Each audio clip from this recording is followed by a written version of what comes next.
Araka ny zavatra hitanareo amin'izao fotoana moa zany amin'ny firintsika izao amin'ny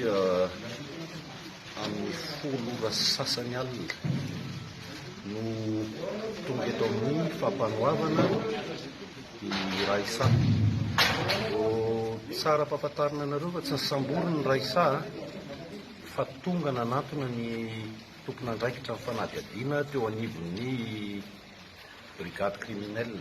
Tonga izy ary natao ny enquête izay mbola misy zavatra horesahana ihany mikasika ny enquête amin'ny fotoana izay mamety azy, fa misy ny tsiambaratelon'ny fitsarana foana arak'le sady averina no ampianarina anareo ihany koa.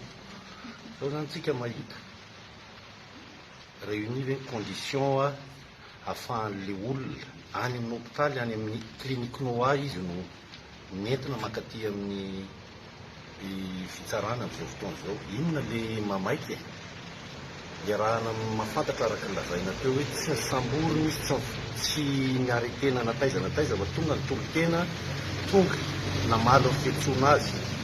Dia raha olona manao ohatran'izany hoe dia tena hoe miendrika ve izao le hoe amin'ny folo sasany alina fa misy inona le mamaika, inona ny ao ambadiky le afera. Zay no somary mahavariana fa zay matoky ny fahendren'ny fitsarana amin'izay zavatra mety iseho androany. Satria hitanareo, tsy haiko raha efa nahazo hitana ihany nareo mpanao gazety teo fa miaraka amin'le zazakely mena vava izay vao nentina natao vizity teny amin'ny clinique noa ny madame Raisa zany no entina makaty amin'izao fotoana izao.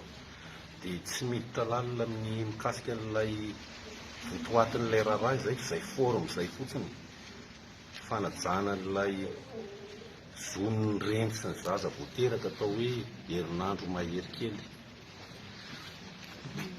Ny fanahoana ao anatin'izao fotoana izao tamin'ny inona raha fahafantarana azy andalana rehefa mikatona ny antoetona na ahoana ny androany nanaovana an'ilay manara-dalàna rehefa toa.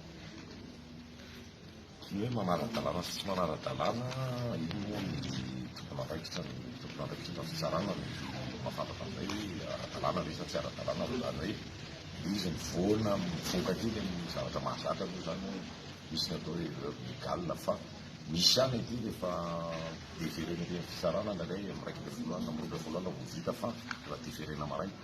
Fa ity raha ity zao amin'ny folo sasany alina tsika ny tonga ety vao tonga ety amin'ny tribonaly dia anjara ny tompon'andraikitra ny mahita hoe ara-dalàna rehefa tsy ara-dalàna. Tsy dia tena te hiditra loatra amin'izay fa ny zavatra manahirina fotsiny aloha dia le hoe